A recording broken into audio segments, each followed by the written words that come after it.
Bonjour et bienvenue à cette vidéo présentée par Nutricia North America. Elle a été créée pour les personnes atteintes de PCU ou d'une autre maladie métabolique rare qui doivent suivre un régime faible en protéines. Si vous avez vu notre vidéo sur le tableau de la valeur nutritive, vous savez que tous les renseignements inscrits dans le tableau, dont la quantité de protéines, sont fournis pour une portion d'aliments précise. Mais saviez-vous que la portion indiquée ne correspond pas toujours à la quantité d'aliments que vous devriez manger?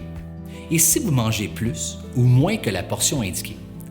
Votre portion, c'est la quantité que vous mangez réellement. Donc, la quantité de protéines que vous mangez peut varier. Il est donc important de calculer la quantité de protéines de votre portion et nous allons vous montrer comment faire.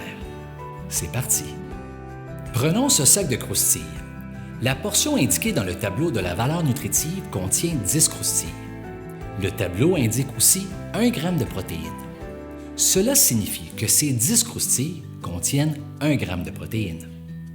Et si vous finissez vos 10 croustilles et décidez d'en manger 10 de plus, ça arrive à tout le monde, la quantité de protéines que vous consommez va changer. Voyons comment.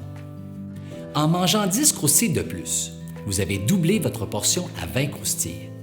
Pour calculer la quantité totale de protéines que vous consommez, il suffit de doubler le nombre de grammes de protéines inscrits dans le tableau. 1 g de protéines multiplié par 2 donne un total de 2 g de protéines pour 20 croustilles.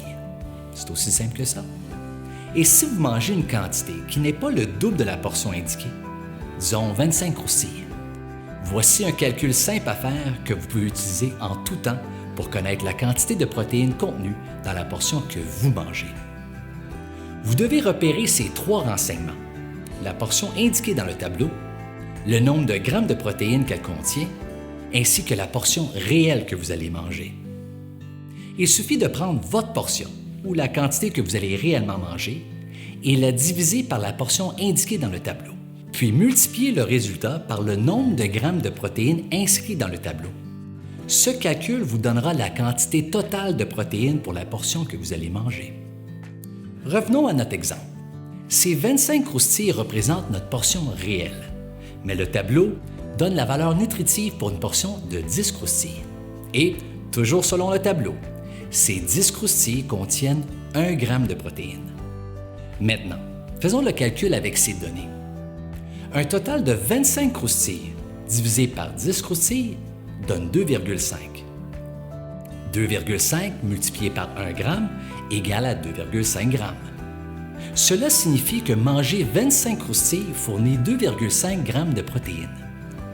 Voyons un autre exemple, mais cette fois-ci, à vous de faire le calcul. Voici des craquelins achetés au magasin. Selon le tableau, une portion de 8 craquelins fournit 2 g de protéines. Disons que vous avez envie de manger 12 craquelins. Combien de protéines allez-vous consommer? N'hésitez pas à mettre la vidéo sur pause ici pour prendre le temps de faire le calcul. Voyons voir ce que vous avez trouvé. Si votre réponse est 3, vous avez raison. Refaisons le calcul ensemble.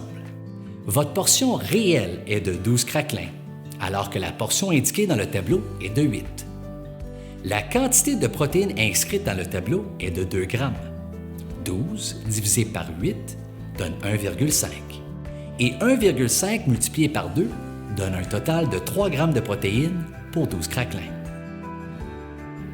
Pratique, n'est-ce pas? Voici de nouveau la formule si jamais vous voulez la noter. Elle vous sera utile pour connaître la quantité de protéines que vous consommez. Merci d'avoir regardé notre vidéo. N'oubliez pas de vous abonner à notre chaîne YouTube pour voir plus de contenu, notamment sur comment planifier vos repas faibles en protéines pour la semaine et sur comment lire un tableau de la valeur nutritive. À bientôt!